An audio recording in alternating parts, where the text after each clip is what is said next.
Okay guys, now we're back. If you travel and you have a concealed carry permit and the states you are going to have reciprocity, that meaning I'm in Alabama, Tennessee has reciprocity for a concealed carry permit, so I am allowed to carry in Tennessee, concealed carry in Georgia, the surrounding states. And I will tell you, and I have told my employer, but I'll preface it by saying this. I have a certain amount of latitude and leeway with my employer. I will never travel to a state that does not have reciprocity. I will never fly to go to a job because I carry guns. I don't carry one, I carry multiple weapons with me to my comfort level. Now, and I would suggest this. When you travel and you are of the mindset to conceal carry and you are legal to do it due to your comfort level.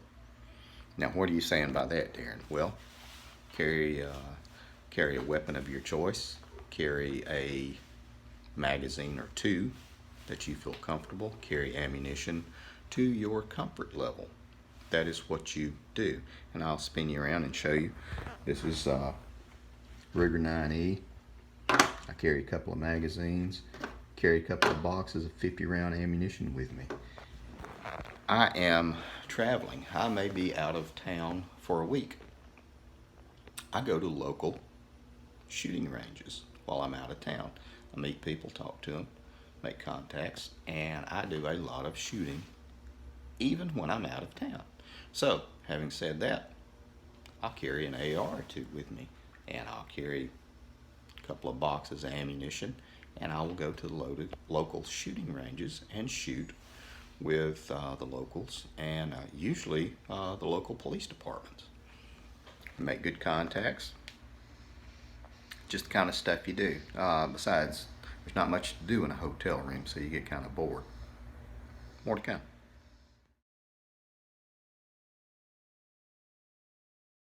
Okay guys, now we're back and I'll show you this. This tip I picked up a couple of years ago from Brian Duff on the Mind for Survival podcast. It's a really good tip. You can get rubber and plastic door stops and trim them off to the point where they don't go through the outside of the door. And then you would take these, I'll show you, and use these to jam up into the door bottom.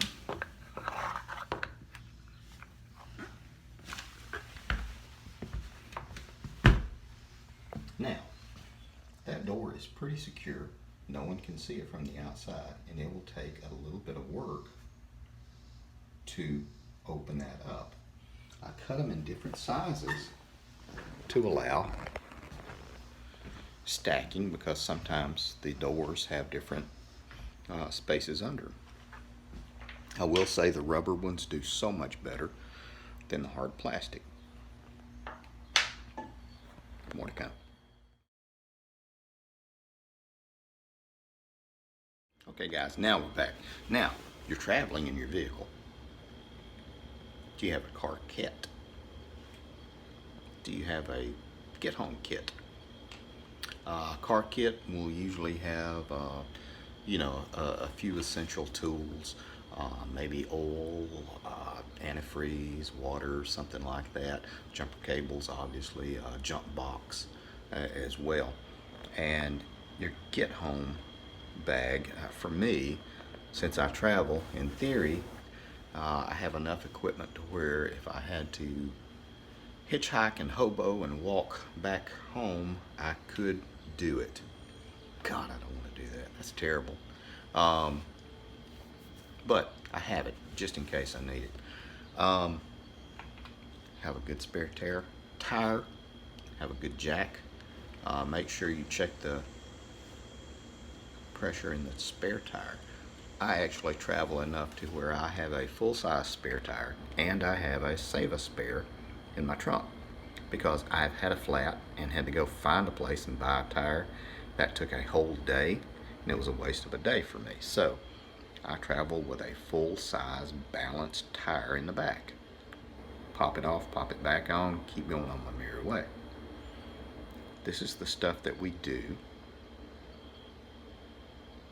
This is part of preparedness. More to come. Okay guys, now we're back. One thing you might also want to consider, travel with cash. I knew a friend who always traveled, and whenever he traveled, he would take $200 or $300 and in various bills and denominations, and he would put it under the driver's front floor mat and leave it. That way, if something ever happened, he said he would always have, you know, a few $100s cash to work off of. Have a AAA card. It's like 35, 40 bucks a year. I have it, I love it. I get discounts to these hotels, and it will pay for itself. If you get stranded on the side of the road, they'll come. You know, they'll do whatever they can to a degree. It's good stuff. Have a dedicated emergency credit card as well. You can, as much as I hate credit cards and I despise using them, if you need to have $1,100 worth of front end work done, you can have it done. You know, that being said, if you're doing all that extensive planning, don't forget to have a plug kit in your car and a portable compressor. People say, oh, plug kits are terrible, they're dangerous. Nah, that's bullshit. No, I've plugged so many tires for so many years. They work famously. If you do not have a plug kit in your car,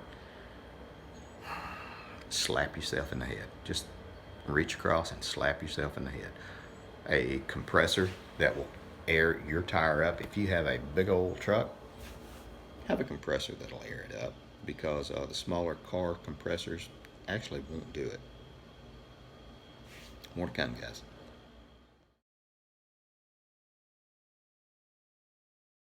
Okay guys, now we're back, and I guess lastly, just use your good common sense. Don't go to stupid places with stupid people to do stupid things at stupid hours. So I know some people who go out of town and they'll say, hey, let's hit the strip clubs and do all this. You know, guys, that's, you know, that can be dangerous, doing that kind of stuff. Or let's go over here and do this. No, let's not. We're not going to do all that. The nice thing is, since I am older now, 50, what might have been fun at 21 is about dumbass stupid at 50 now. But that comes with age. Bear in mind, you do enough dumbass stupid stuff at 21, you don't get to 50. More to come.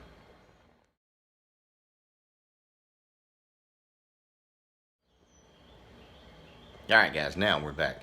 And I want you to remember, fear is good. Keeps you safe. Failure to act from fear is what gets you in trouble. It's okay to be afraid. It's okay to be scared. Plan around these things, and you don't have to worry about it. Alright guys, in just a second, you're going to see a picture of my ugly mug pop over here, as well as my beautiful wife on the opposite side. Going to be some videos if we are indeed your brand of wacky. Stay safe in your travels. There are people at home that depend on you.